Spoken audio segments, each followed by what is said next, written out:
Hello, I'm Dan Rather, and welcome to the CBS Evening News Online edition. Just ahead, new clues in the disappearance of hundreds of tons of Iraqi explosives. Also, campaign dirty tricks. This year's activities include theft and vandalism by both sides.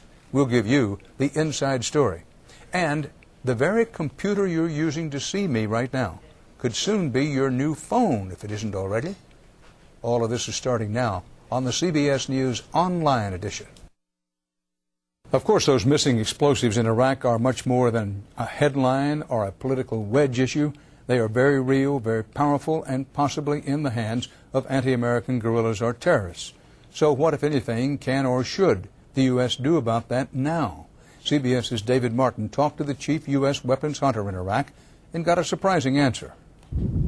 350 tons of high explosives are missing from these bunkers, and the White House says the unit responsible for searching for weapons of mass destruction has been directed to find out what happened. But Charles Dulfer, the head of that unit, told CBS News this afternoon he has not received any orders to go looking for the missing explosives, and doesn't think he should. It's hard for me to get that worked up about it, Dulfer said in a phone interview from Baghdad, adding that Iraq is awash in hundreds of thousands of tons of explosives. Dulfer also said UN weapons inspectors had recommended in 1995 that the high explosives be destroyed because of their potential use in a nuclear weapons program. Instead, the International Atomic Energy Agency ordered the explosives stored in sealed bunkers 30 miles south of Baghdad.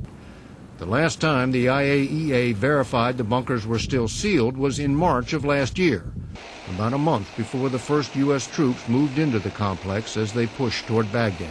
Pentagon officials contend the explosives could have been spirited away by the Iraqis before U.S. troops ever got there. Other officials, including Dulfer, say it could have been looters in the chaos following the fall of Baghdad. The commander of the first unit into the area told CBS he did not search it for explosives or secure it from looters.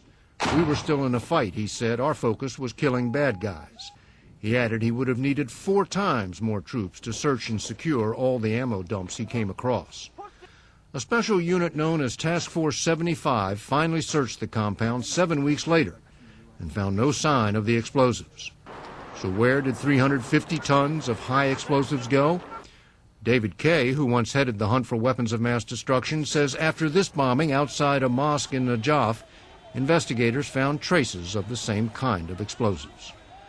David Martin, CBS News, the Pentagon. The election for president, as best we can tell, is closing hot and tight, and in some cases deep political divisions in the ranks are spilling over into bare-knuckled, reprehensible political actions. CBS's Lee Cowan gives you the lowdown on just how low they go in CBS's Inside Story. Along the final stretch of the road to the White House are the remnants of a bitter campaign. Proof of a nasty, even paranoid atmosphere that has some resorting to hidden cameras just to catch those stealing signs. But dirty tricks in this campaign are about more than just voter vandalism. Rallies have gotten ruthless. Florida Republicans say protesters broke the arm of a Bush campaign worker who tried to keep demonstrators out.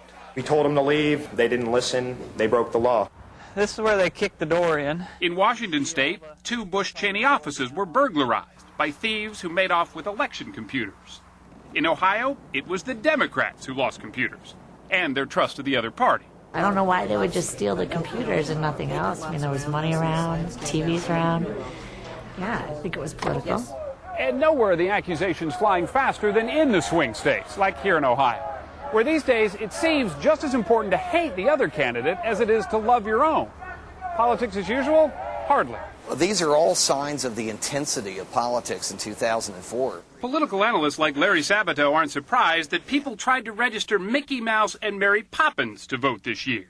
Fraud and intimidation, he says, are just part of the new political playbook. People are so polarized and they feel so strongly about their choice that they're willing to suspend their judgment and even their integrity.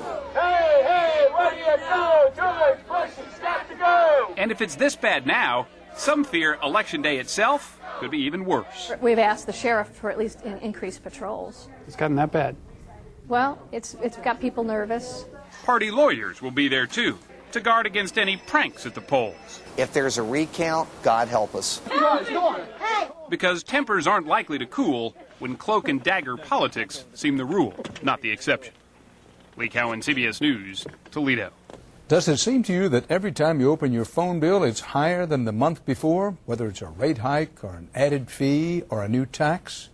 Well, CBS News correspondent Gretchen Carlson reports there may be a way now for you to cut your phone bill sharply, thanks to internet-age technology. Hi, Mom. It may not look like it. How are you? But Heather Duchowny is making a revolutionary phone call. Yeah? Talking over the internet using a technology called Voice over IP. I plug this cord from my computer into the box. It's as simple as plugging your telephone cord into your high-speed internet service. That cuts your bill in half. It's like $40 a month versus $16 a month. It seems like an obvious choice. Sound too good to be true? Actually not, says Jeffrey Citron, CEO of Vonage, which pioneered the technology. There's about 100 million phone lines. They're installed in homes and small offices around the United States, and our goal is to convert them all over to Voice over IP. Vonage's explosive growth from 7,000 customers to more than 300,000 in just 2 years has forced the heavyweights of the telecommunications world like AT&T and Verizon to dial into the technology as well. All of the telephone companies will be getting in. All of the long-distance companies will be getting in. Major corporations like the Ford Motor Company are racing to take advantage of the same 21st century technology. Here in Detroit, Ford is in the process of shifting 50,000 employees to Voice over IP. We're doing it first and foremost to take money off the table, to save money. What sort of cost savings do you project here? Well, significant. If you've been waiting for a catch, it's probably this. Less than a third of U.S. households have high-speed internet service. But experts predict as more people get it, they'll switch to Voice over IP just as quickly as they embraced the cell phone. I suspect, within 10 years, everyone will have it. Because people like Heather are already finding it an easy call to make. Gretchen Carlson, CBS News, New York. More stories are just a click away, but don't forget to join me on television for the on-air edition of the CBS Evening News. On Wednesday's broadcast, global warming. It's a big issue in the presidential campaign. Where the presidential candidates stand in CBS's election series, What Does It Mean to You? For CBSNews.com, I'm Dan Rather.